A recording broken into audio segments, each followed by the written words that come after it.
দর্শক, এই হত্যাকাণ্ডের ঘটনাটি ঘটেছে আপনারা জানেন গাজীপুরের কাপাসিয়ায়। আমরা সেখানেও যুক্ত হব, আমাদের সহকর্মী আছেন আমাদের সঙ্গে। এছাড়া নিহতদের বাড়ি গোপালগঞ্জ সদরে, আমরা সেখানেও আমাদের সহকর্মী আছেন, জানতে চাইব বিস্তারিত। শুরুতে যাচ্ছি গাজীপুরে, আমাদের সঙ্গে যুক্ত আছেন রফিকুল ইসলাম খান। রফিক, এই হত্যাকাণ্ডের পেছনের মোটিভ এখন পর্যন্ত কিছু আপনারা জানতে পেরেছেন কিনা, আপডেট কি আছে? কণা, এই হত্যাকাণ্ডের সাথে জড়িত থাকার সন্দেহে দুইজনকে পুলিশ আটক করেছে, সেটি আমাদেরকে জানিয়েছে। তো দুপুর 2:30 নাগাদ কিন্তু মরদেহগুলো উদ্ধার করা হয়েছে। উদ্ধার করার পর এই মুহূর্তে আসলে যে শহীদ তাজউদ্দিন আহমদ মেডিকেল কলেজ হাসপাতালে মর্গ রয়েছে, সেই মর্গেতে মরদেহগুলো রাখা হয়েছে। কিছুক্ষণের মধ্যে মরদেহগুলোর আসলে পোস্টমর্টম হবে। তারপরে সেই মরদেহগুলো আসলে তাদের যে স্বজন রয়েছে, স্বজনদের কাছে হস্তান্তর করা হবে। তারপরে এখান থেকে গোপালগঞ্জের উদ্দেশ্যে নিয়ে যাওয়া হবে, সেখানে তাদের পারিবারিকভাবে দাফন হবে, সেটি আমাদেরকে তাদের যে স্বজনরা জানিয়েছে। তো আপনি জানেন, গেল রাতে গাজীপুরের কাপাসিয়া রাউতকুনাতে একই পরিবারের স্ত্রী এবং 3 সন্তান সহ শ্যালককে কুপিয়ে হত্যা করে ফুরকান।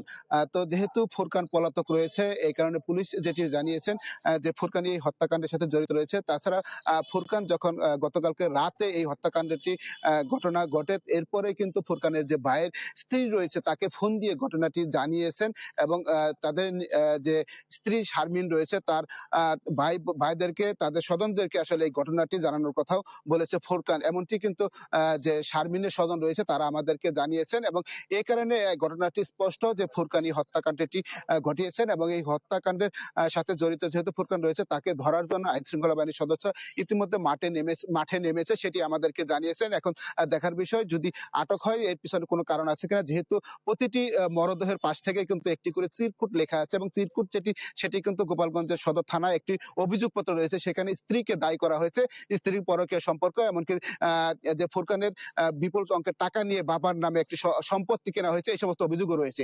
সবকিছু পুলিশ খতিয়ে দেখছে, খতিয়ে দেখার পরে হয়তো গ্রেপ্তারের পরে বিস্তারিত জানা যাবে। এই ছিল এখান থেকে সর্বশেষ খবর। কণা। রফিক, আপনাকে ধন্যবাদ। আমরা আগে জানাচ্ছিলাম যে গোপালগঞ্জ সদর উপজেলায় তাদের বাসাবাড়ি গ্রামে যারা নিহত তাদের বাড়ি, সেখানকার খবর জানাতে আমাদের সঙ্গে এখন যুক্ত আছেন আমাদের সঙ্গে বাদল সাহা। বাদল, সেখানে যারা আত্মীয় স্বজন আছেন তারা কি বলছেন, কেন এই ধরনের একটা হত্যাকাণ্ড, এটার পেছনে তাদের ভাবনা কি? কণা, গত 20 বছর আগে কিন্তু ফোকরানের সাথে শারমিনের বিয়ে হয়। এরপর কিন্তু তাদের মধ্যে যে পারিবারিক যে দাম্পত্য কলহ সেটি কিন্তু চলে আসছিল। পরিবারের সদস্যরা কিন্তু এটিকেই আসলে প্রাধান্য দিচ্ছেন যে পারিবারিক যে কলহ, সেই কারণে কিন্তু ফোরকান তার স্ত্রী, সন্তান এবং শ্যালককে কুপিয়ে হত্যা করতে পারে বলে কিন্তু ধারণা করা হচ্ছে। তবে সকালে কিন্তু এই ঘটনা যখনই পরিবারের কাছে আসে, তখনই কিন্তু পরিবারের সদস্যরা কান্নায় ভেঙে পড়েন, এবং আত্মীয় স্বজন, মা বাবার যে আহাজারি, সেটা কিন্তু আকাশ বাতাস ভারী হয়ে উঠেছে।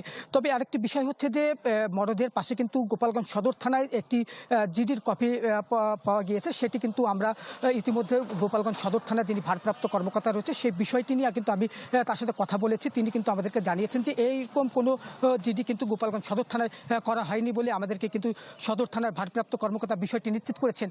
তবে এখন পর্যন্ত কিন্তু এই যে মরদেহ, 5টি মরদেহ, এই মরদেহ আসলে কখন আসবে সেটি কিন্তু পরিবারের সদস্যরা এখনো নিশ্চিত করতে পারেনি, যেহেতু এখন পর্যন্ত কিন্তু মরদেহের কিন্তু পোস্টমর্টেম সেটি কিন্তু হয়নি।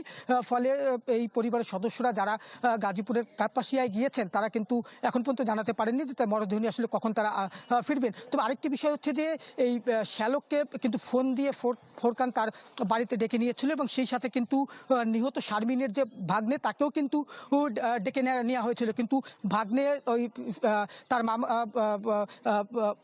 খালার বাড়ি না গিয়ে কিন্তু তিনি গোপালগঞ্জে ফিরে আসেন বলে, তিনি বেঁচে গেছেন বলে কিন্তু আমাদেরকে জানিয়েছেন। সব মিলিয়ে কিন্তু গোপালগঞ্জের পুলিশের বিষয়টি নিয়ে আসলে তৎপর রয়েছে, এবং ফোকরানকে ধরার জন্য কিন্তু তারাও কিন্তু অভিযান পরিচালনা করছেন বলে আমাদেরকে জানিয়েছেন। এই ছিল আমার কাছে গোপালগঞ্জের সবশেষ খবর। কণা। বাদল, আপনাকে ধন্যবাদ।